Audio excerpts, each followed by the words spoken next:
Good morning students, Ram राजे inter college Narayanpur Pithampur की online virtual class में आप सभी इंटरमीडिएट के स्टूडेंट का स्वागत है। देखिए स्टूडेंट्स, इससे पहले हमने बात किया था हैबिटेट एंड पॉपुलेशन की। आज हम बात करने वाले हैं कि उस पॉपुलेशन में, उस हैबिटेट में अगर कोई जीव निवास करते हैं तो उनमें ग्रोथ भी होगा, रिप्रोडक्शन भी होगा और बर्थ रेट भी होगा और डेथ रेट भी होगा। तो हम आज के टॉपिक में जो डिस्कस करने वाले हैं वो है टॉपिक हमारा जन्म दर एवं मृत्यु दर, मतलब कि birth rate and death rate होता क्या है। बहुत ही इंपॉर्टेंट टॉपिक है और छोटे छोटे टॉपिक्स भी हैं आपके, चूंकि जो नया सिलेबस आपका आया है उसके अकॉर्डिंग बहुत ही छोटे छोटे टॉपिक हैं। बहुत आसानी से आप उसको क्लियर कर सकते हैं, याद कर सकते हैं, समझ सकते हैं, आपको कोई प्रॉब्लम नहीं आने वाली है। हाँ, अगर कोई प्रॉब्लम आती है, आपको समझने में कोई भी किसी भी प्रकार की कठिनाई आती है तो आप कांटेक्ट कर सकते हैं अपने। और मैं इसी सब्जेक्ट में नहीं कह रहा हूँ, किसी भी सब्जेक्ट में अगर आपको कहीं से भी कठिनाई आ रही है तो संबंधित विषय शिक्षक से आप संपर्क कर सकते हैं, पूछ सकते हैं। तो आज का टॉपिक हमारा है जन्म दर एवं मृत्यु दर।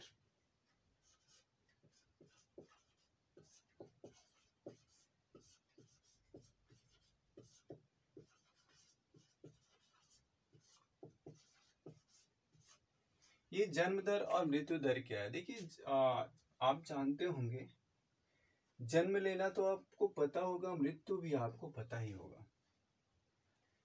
तो लेकिन दर मतलब कि कितने में से कितने लोगों ने जन्म लिया और कितने लोगों की मृत्यु हो रही है, ये चीज बहुत इंपॉर्टेंट है।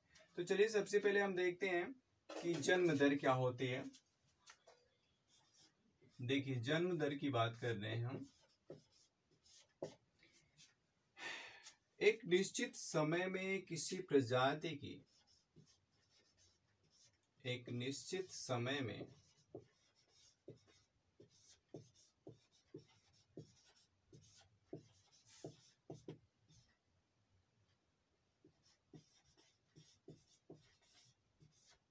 किसी प्रजाति की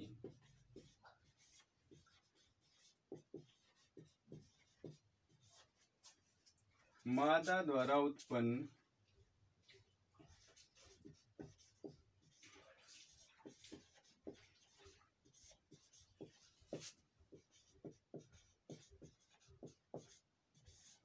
संततियों की संख्या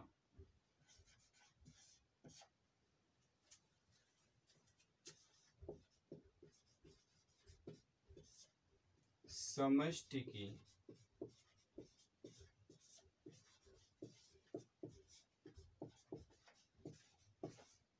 जन्म दर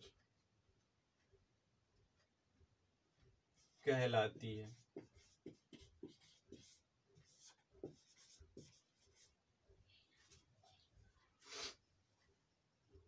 इससे अधिकतर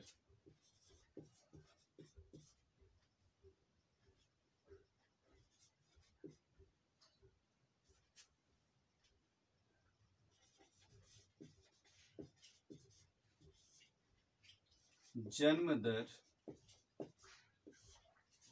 तथा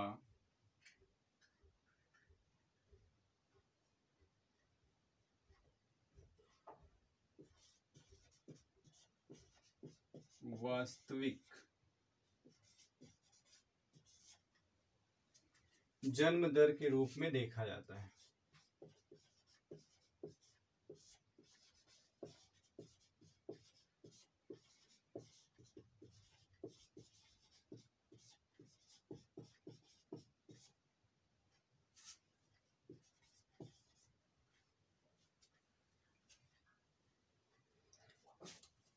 तो देखिए स्टूडेंट्स, जन्म दर की जब हम बात कर रहे हैं तो कह रहा है कि किसी निश्चित समय में किसी प्रजाति की मादा द्वारा उत्पन्न संततियों की संख्या समष्टि की जन्म दर कहलाती है। मतलब एक निश्चित समय में, जैसे 1 साल हुआ, 6 महीने हुआ, 2 महीने हुआ, 3 महीने हुआ, मतलब कि जो एक टाइमिंग होती है 1 साल 2 साल 3 साल के अंदर किसी भी प्रजाति की जो मादाएं होती, मतलब जो बच्चे उत्पन्न करने वाली होती हैं, उनके द्वारा उत्पन्न संततियों की संख्या समष्टि की जन्म दर कहलाएगी। मतलब जो एक पॉपुलेशन है उन सबकी जन्म दर कहलाएगी औसतन। इसे अधिकतर जन्म दर तथा वास्तविक जन्म दर के रूप में देखा जाता है। चलिए अब एक एग्जांपल दे रहे हैं, हो सकता है उससे आपके ज्यादा समझ में आए। देखिए जैसे एग्जांपल की बात अगर हम करें, हम कह सकते हैं जैसे एक जलाशय में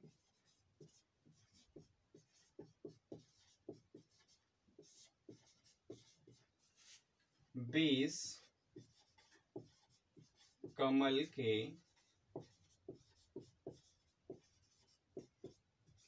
पौधों से प्रजनन द्वारा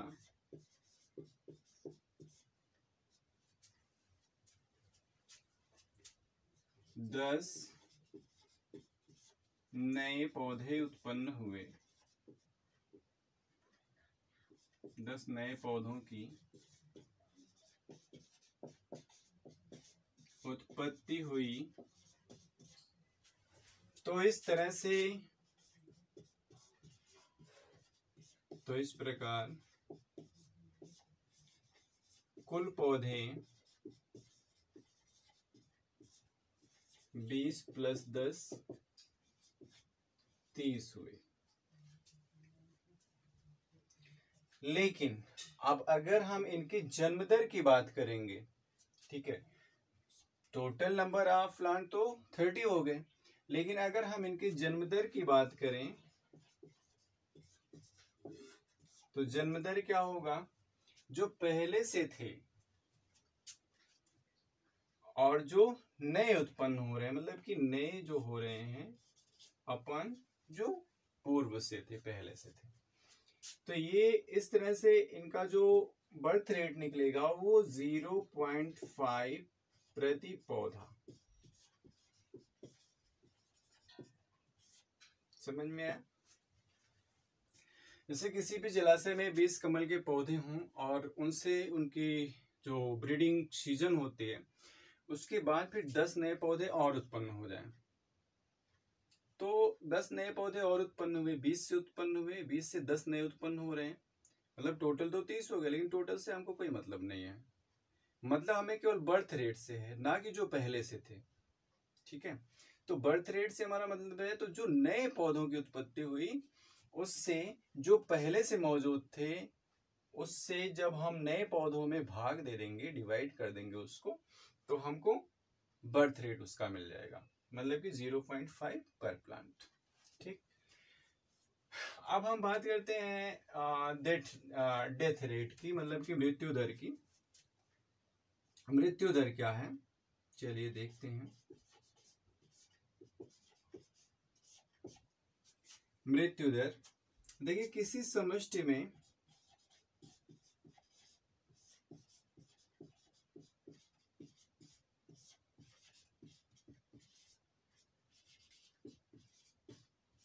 इकाई समय में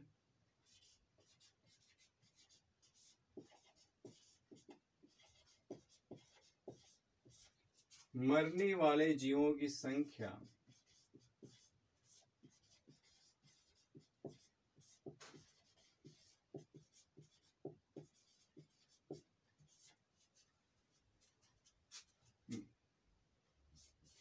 प्रति जीव मृत्यु या मृत्यु दर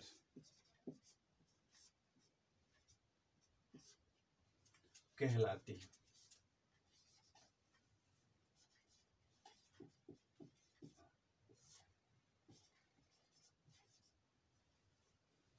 आप समझ गए होंगे। देखिए किसी समष्टि में इकाई समय में मरने वाले जीवों की संख्या, जैसे यहाँ पे था एक टाइम में किसी विशेष प्रजाति के जीवों द्वारा उत्पन्न संतति थी, और यहाँ पे उसी एक विशेष समय में मरने वाले जीवों की संख्या कर दी गई, बस डिफरेंस इतना है, तो वही इनकी मृत्यु दर कहलाएगी।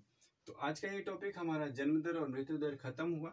हम मिलते हैं आपसे नेक्स्ट टॉपिक पे, तब तक आप पढ़ते रहिए। Okay, thank you.